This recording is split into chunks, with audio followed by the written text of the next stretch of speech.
Hi, my name is Andy Mapple. I'd like to introduce you to O'Brien's new Elite ski division.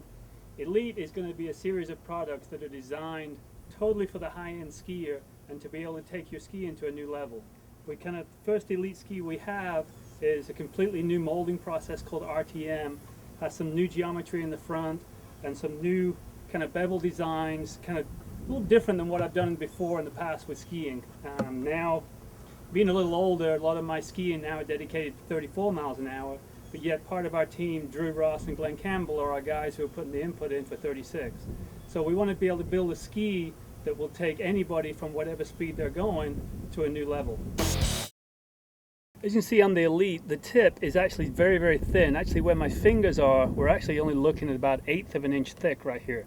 And what we do, you can see how it's scooped out in the sides here. You can actually see the shape of the concave actually coming through to the top of the ski. Reason for doing this is all our water ski industry has basically a set way of flexing skis. We flex skis at 41 inches, which is a tip number, 33 for a middle number, 25 for a mid-tail, and 17 for a tail number. What happens on the 41 number when we take a tip number, I like to kind of run myself around about 160 pounds in this tip number.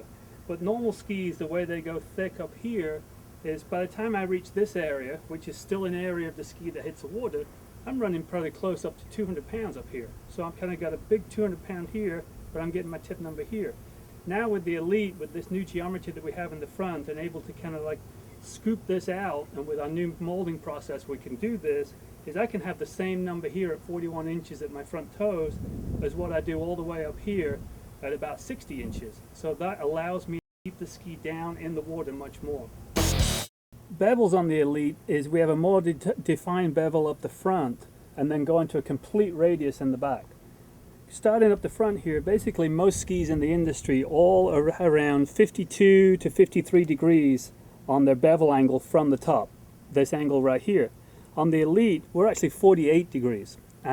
With doing a lot of my skiing at 34 miles an hour, and what I want the ski to be able to roll over so that I can roll this ski over further on an edge, and I can control where that ski is on an edge. If I've got a flatter bevel, I go to a point and then I get all or nothing. So now I can roll and control where this is. Going to the tail, we have a complete radius. We have a blend from the flat spot of the bevel into a complete radius. And what the complete radius in the tail now does for me is I have no resistance at all at the end of the turn. So at the finish of the turn, I control completely how much I want to push the tail around. If it's 45 degrees, or if it's all the way at 90, that line gets short, I want it at 90. I want to be able to push it all the way around, but I have a 48 degree bevel up top, which is going to hold the ski on angle so I can get my acceleration. The outer perimeter shape of a slalom ski, basically a lot of times we come from, obviously we've got narrower in the tip, and we've got a shape that comes out here, and then we have what we call a pivot point here, where it kind of transitions down to the tail. On most skis we can have a pivot point that kind of fairly significant change right here. On the Elite, so that we can keep speed going, so we have no resistance, no peak points here, is actually kind of really contoured around and extended further back here, so that when the ski is on edge, that this ski will keep all its momentum that you've built, that we can keep the momentum going in the pre-turn without being too aggressive and shutting down. Because realistically, especially 34 mile an hour and below, we want to be able to keep that speed. We worked hard to get that speed. We don't want to be giving it up too easy. We want to be able to keep it. The Elite, we took kind of the flat spot on a 6-thumb, is relatively short, about 6 or 8 inches long up in here.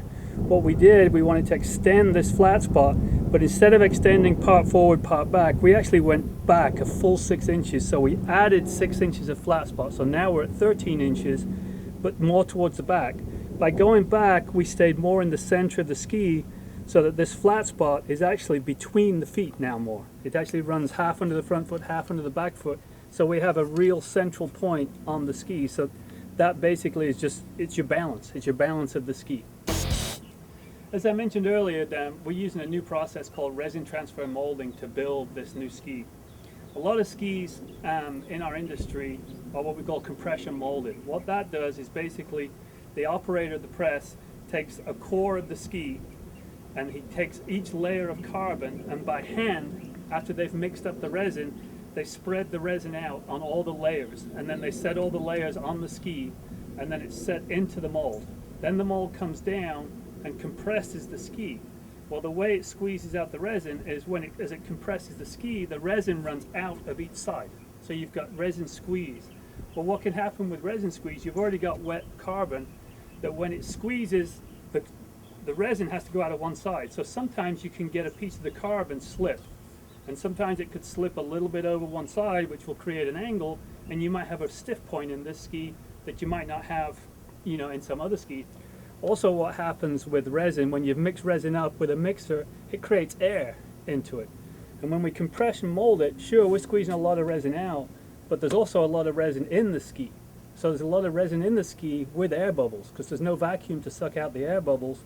And as you ski on the ski, imagine every time that this ski flexes and you're on the water and this thing's moving, that all those little air bubbles are breaking down. You know, each time some air bubbles might be breaking, might be popping somewhere. And if you have kind of a condensed area of air bubbles in here, and all those air bubbles start to break down, your ski's going to get weak and break down over time. Resin transfer molding is basically where we take all the skins of the ski and the core, but we set everything in the mold completely dry. Then the mold closes. And then it's got a rubber seal all the way around the mold, and what happens is with a vacuum we actually suck the resin in through there's two ports in the back of the ski where we suck the resin in, and the vacuum pulls the resin through the ski until we have resin flowing out of the front, the two ports out of the front of the mold. So we've actually vacuum pulled the resin all over the ski completely, but being a vacuum, we have no air.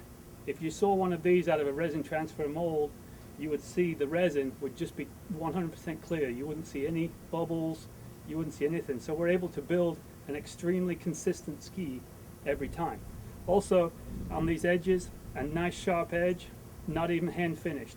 This is the way the ski comes out of the mold. There's no filing the edges, there's no cleaning up, there's no cleanup to do. All we have to do is we drill into the inserts, into the nylon blocks which are already in the core, and we cut a fin slot, and we're out the door.